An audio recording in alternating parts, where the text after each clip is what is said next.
Hello Year 4 students, today we are going to review some of the questions in our semester 2 exam. Since some of you still made mistakes in answering them, then after this discussion, you are going to do a worksheet as I post together with this video.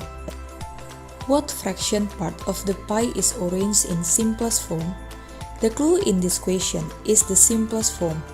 So even I put two possible answers here, you need to choose the simplest form or the smallest fraction. The orange part of the pie is shown as 2/8 as the fraction, but since we need to find the simplest form, so the answer will be 1/4.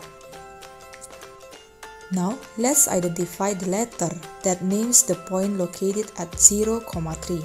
This lesson has been discussed in angles and direction. For finding the location in a grid, we need to read the horizontal line first, then the vertical line. The horizontal line is known as the x-line or x-axis, and the vertical line is known as the y-line or y-axis. Try to look at point A. It is at 0 in horizontal line or x-axis and at 3 in vertical line or y-axis. That is why the position of point A in this grid is at 0,3. How about point B, C, and D? Remember to read or state with the horizontal line and vertical line. So point B is at 2,2 in the grid, point C is at 3,3 in the grid, and point D is at 3,0. For this question, you need to find the obtuse angle inside the triangle. An obtuse angle is an angle that is greater than 90 degrees but less than 180 degrees. In a triangle, the total degree for three angles is 180 degrees. So as we can see from the option, only in picture B we can find an obtuse angle. Two of the other angles in this picture are acute angles. What is the improper fraction of this mixed number? Remember, as I ever told you, we can use three steps in finding the improper fraction of the mixed number of 1/3. Let's solve it by following each of the steps. First, multiply the whole number part by the denominator. It means you need to multiply 2 with 3. 2 times 3 is equal to 6.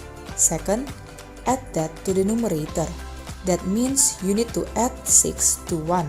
So 6 plus 1 is equal to 7. Third, write the results as the new numerator. That means you need to place number 7 as the new numerator. So the final answer will be 7/3. Remember, don't change the denominator. Keep it the same. That is why we still have number 3 as the denominator. This question asks us to convert a mixed number into an improper fraction. Just like I told you, we use three steps in solving this question. First, divide the numerator by the denominator. It means you need to divide 16 and 7. 16 divided by 7 is equal to 2 remainder 2. Second, write down the whole number answer. That means we need to write number 2 as the whole number. Now the next part is to find the proper fraction to complete the mixed number. Third, write down the remainder and it becomes the new numerator. That means we need to write the remainder, which is number 2, as the new numerator. So the final answer will be 2/7. Remember, don't change the denominator, keep it the same. That is why we still have number 7 as the denominator. Once again, 2 is the whole number and 2/7 is a proper fraction. The combination of them becomes a mixed number. Since some of you still made mistakes in solving questions about fraction of set, proportion, perimeter, and area, so let's watch again that video of those topics. After that, you will proceed to do a worksheet. Fraction of a set. Fraction of a set simply means we are taking a look at part of a larger set or a fraction of a larger set. Let's directly solve some questions. Example, how to find 3/5 of 30? In finding a fraction of a set, you may use two of these workings. Step 1, you need to change off to multiplication sign. Step 2, use division and multiplication to solve them. Let's try to solve this. What is 3/5 of 30? The first step in solving the question is to use multiplication and division. Remember the workings. Step 1. Change of becomes the multiplication sign. So, 3 over 5 of 30 will be equal to 3 over 5 times 30. Step 2. We will use multiplication and then division. It will become 3 over 5 times 30 is equal to 3 over 5 times 30 over 1. Then we just need to multiply the numerator with the numerator and the denominator with the denominator. It becomes 3 times 30 over 5 times 1. It will be equal to 90 over 5. 90 over 5 has the same meaning as 90 divided by 5. It is equal to 18. Second way, using division first, then multiplication. Don't forget the workings. Step 1. Change of to multiplication sign. So 3 over 5 of 30 is equal to 3 over 5 times 30. Then continue to step 2. We will use division and then multiplication. So it will become 3 over 5 times 30 is equal to 3 divided by 5 times 3. But see, you need to put 3 divided by 5 inside the brackets.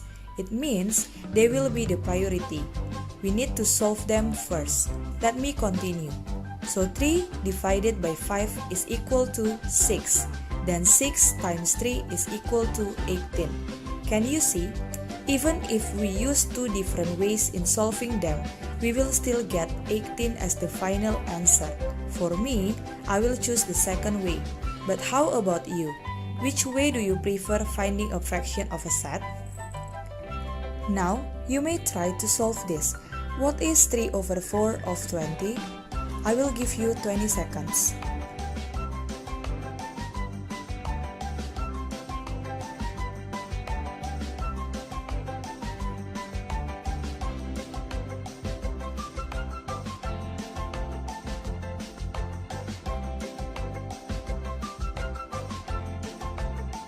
Since I chose the second way, 3 over 4 of 20 is equal to 3 over 4 times 20.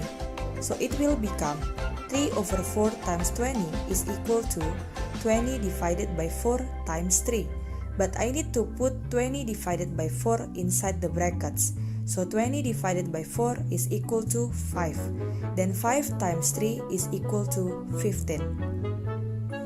Now let's discuss proportion. A proportion is simply a statement that two ratios are equal. It can be written in two ways. As two equal fractions, A over B equal to C over D.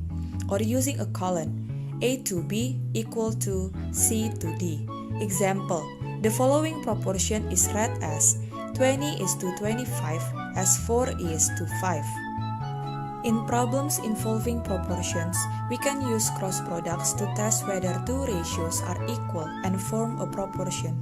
To find the cross products of a proportion, we multiply the outer terms, called the extremes, and the middle terms, called the means. Here, 20 and 5 are the extremes, and 25 and 4 are the means. Since the cross products are both equal to 100, we know that these ratios are equal, and that this is a true proportion. Now, let's try to solve this example. A soup recipe that serves 2 people uses 6 potatoes. How many potatoes are needed to serve 5 people? We have 2 ways of solving this. First, we can use the table of proportions, just like in your textbook, pages 224 until 225. So I will make a table with 2 columns, one for the number of people and one more for the potatoes. Then I will put the number inside the table based on the information the word problem above. So 2 people will use 6 potatoes, and we need to find out how many potatoes the 5 people use. As you can see, to get 6 from number 2, we need to multiply 2 with 3. 2 times 3 is 6. So to find the number of the potatoes that 5 people use, we need to multiply 5 with 3. 5 times 3 is 15. So they will use 15 potatoes. Another way, we can also use cross products to find the missing term in a proportion. By using the same example, a soup recipe, that serves 2 people uses 6 potatoes. How many potatoes are needed to serve 5 people? First, write the proportion using a letter M to stand for the missing term. Second, we find the cross products by multiplying 2 times M and 5 times 6. Then third, divide to find M. You may just cross the word of people to reduce confusion. So 2 times M is equal to 5 times 6, and 5 times 6 is equal to 30. It will become 2 times M equal to 30. To find M, just divide 30 by 2. So 30 divided by 2 is equal to 15. Since M is the missing number of the potatoes that 5 people use, so it means that 5 people will use 15 potatoes. Study this step closely because this is a technique we will use often in algebra. Perimeter. Perimeter is the total distance around the edges of a 2D shape. How can we find the perimeter of a shape? Example, we want to find the perimeter of a rectangle, square, or octagon. To find the perimeter, you just need to add all the length of their sides. Let's try to look at the example. Find the perimeter of this rectangle. Remember, in finding the perimeter, you just need to add all the lengths of the sides. So the perimeter is equal to 8 cm plus 6 cm plus 8 cm plus 6 cm is equal to 28 cm. So the perimeter of this rectangle is 28 cm. Try the other example. How to find the perimeter of this pentagon? Just add all the sides. So it becomes 3 plus 3 plus 3 plus 3 plus 3 is equal to 15. Or since we have 5 equal sides, the easiest working is just multiply 5 with 3. The answer will be 15. Area is the measure of the number of unit squares needed to cover a surface. In this grade, we will just learn to find the area of rectangle and a square. You just need to memorize 2 of these formulas. First, to find the area of a rectangle, you just need to multiply the length and the width of the rectangle. Second, to find the area of the square, you just need to multiply one side with the other side. Since they have the same length for their sides, we can say that the area of a square is equal to side times side. Let's see the example. Find the area of the rectangle. You just need to multiply the length and the width. Area of the rectangle is equal to 5 cm times 3 cm. It will be equal to 15 square centimeter.